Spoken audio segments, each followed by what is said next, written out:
The Madman! Welcome to the week of card reveals, and I'm gonna start off today's card reveal with a bang. Xyrella is Seeking Guidance, 1 mana, questline, play a 2, 3, and 4 cost card.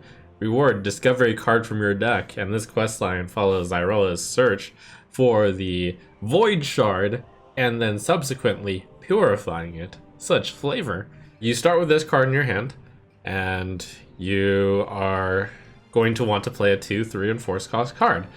And for doing so, you get to discover a card from your deck. So that's going to be an above average card draw, basically. And then your quest transforms into Discover the Void Shard, where you want to play a 5 and 6 cost card. By the way, something that may not be immediately obvious is that you have a higher chance of playing the 5 or 6 cost card pretty fast, because you get to discover a card from the quest line. These rewards are non-trivial, by the way. Already you've got 2 cards you've discovered, so it's like 1 mana, discover 2 cards from your deck. After discovering the Void Shard, turns into Illuminate the Void, where you just have to play a 7 cost and 8 cost card. This is probably the trickiest part. It's tough to spend 7 or 8 mana on 1 card when you're playing a control deck. This will presumably be a control deck.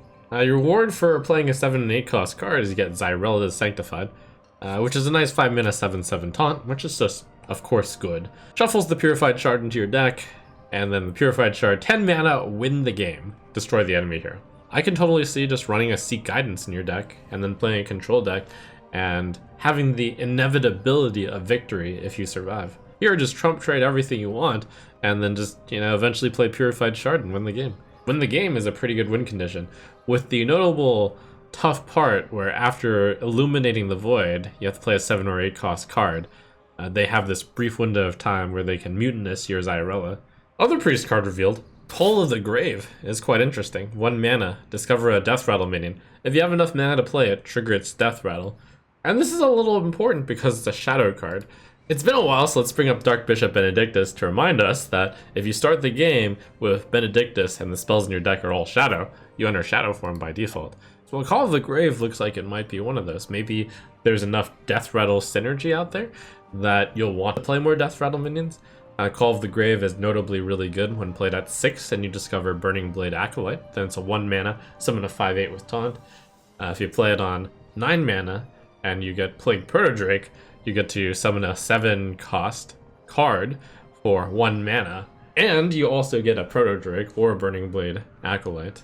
I think the idea is really cool, where it's a scaling power level card, where the later you play it, the stronger it is. Hunter gets a pretty interesting legendary. The Rat King. 5 mana 5/5 beast with Rush, Death Rattle, go dormant, revive after 5 friendly minions die. So the Rat King is just incredible value if you manage to actually get it to revive once. This will lead Hunter in a bit of a different direction, encouraging it to be token based and put a bunch of different cards on the board, and perhaps there will be more tools out there for Hunter to encourage you to play a bunch of minions. Currently not a deck archetype, but there is support for it, with Sindorai's Scent Finder being a pretty decent card, and also the new card, Rats of Extraordinary Size. 6 mana, summon 7/1/1 rats. Any that can't fit on the battlefield go to your hand with +4/+4, and the rats cost 1 mana. The name of this card is of course borrowed from a far overrated movie. Rats of Extraordinary Size is similarly going to be a card that's going to be played in some sort of Hunter archetype that currently doesn't exist. It's a deck archetype that wants to have some minions out, because it is far more beneficial for the rats to go in your hand. Then you can summon 1 mana 5/5s.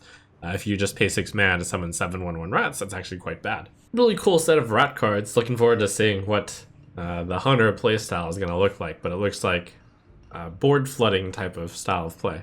Over in Warlock land, you have Touch of the Nathrazim. 1 mana, deal 2 damage to a minion. If it dies, restore 4 health to your hero. I really applaud Blizzard on really pushing the envelope on cards that easily could have been 1-star cards. For example, this easily could have said deal 2 damage to a minion. If it dies, restore 2 health to your hero to match sword and board. I like that the Hearthstone team was like, alright, let's bump this up. 4 health to your hero. Now remember, Warlock cards tend to be worse than average because their hero power tends to be better than average. tends to be the strongest hero power out there. But now they're getting a card that looks pretty good. Very efficient. 1 mana, deal 2, restore 4. And it's a card that you're going to want to consider in your control decks. And maybe there's enough room for it. Maybe there's not enough room for it. If there isn't enough room for it, it is certainly going to be a close contender that you want to put into your deck. And if it does go into your deck, it's going to be like the 29th or 30th card. And maybe you get enough of these cards, just generally good cards, that you take out the soul package or something for it. Another card that is just generally good, but difficult to find an exact home for Warlocks are Demonic Assault. 4 mana, deal 3 damage, summon 2 1/3 Voidwalkers with Taunt. If you've seen me review cards before, you know that I like comparing cards to Flanking Strike, just because it's a very baseline powerful card. Well now, for Warlock, you don't have to deal that to minions, you can deal it to face also. And you get 2 1/3 Voidwalkers instead of 1/3/3. And what would you rather have between 2 1/3s with Taunt or 1/3/3? And sure, it depends, but I think on average the Voidwalkers are slightly better. So it's a card that you're going to want to consider in control decks, and zoo decks, and mid-range decks. I know it currently doesn't exist as an archetype, but maybe enough good cards get printed in Warlock that you start to just consider putting in a bunch of good cards. Just a really good filler card here. And usually people would refer to filler cards as an, useless 1 star, just don't think about it. But this is one of those cards that's just generally good. Not entirely sure if it'll make the cut to a deck, but it certainly looks quite competitive. And finally for Druid, we see the mount for Guff here. 4 mana, give a minion +4/+2, and rush. When it dies, summon a Kodo. Wow, what a card! For a very long time, the only comparison we've had is Blessing of Kings. But why give a minion +4/+4 when you can give a minion +4/+2 and rush? And when the card dies, you get Guff's Kodo, which is just a 4/2 rush. Wow, that is 4 mana, 8/4 in stats. Again, this is one of those interesting cards where they're pushing new archetypes, which I love. Hard to know exactly where this goes. Closest comparison would be a token druid. Certainly you want to have minions on the board so you can play Kodo Mount. Maybe there will be some sort of mid-range druid that comes about. Maybe a beast theme, who knows. And we'll close out today's card reveals with Sheldress Moontree. Druid Legendary, 8 mana 5/5. Battlecry, the next 3 spells you draw are cast when drawn. Seems like the most obviously good cards to cast when drawn would be cards that don't require targeting and cost a lot of mana. Things that come to mind here are Survival of the Fittest, our Cenarian Ward, and our Guardian Animals. Maybe you'll play all 3 of those in your deck. Whenever you draw one of those spells, it casts immediately for free, and then you draw another card on top. I imagine that while it is a slow play, if you get the tempo of getting a Guardian Animals off, then it makes up all that tempo loss. You can't even just play Sheldress Moontree and then play Polkelt afterwards, and then the top end of your deck could be on the top. It's going to be an interesting new potential direction for Druid yet again.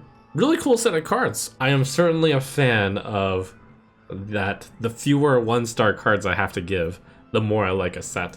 And yeah, all of the cards that are just kind of plain have been balanced around potentially actually being good. And that's really cool.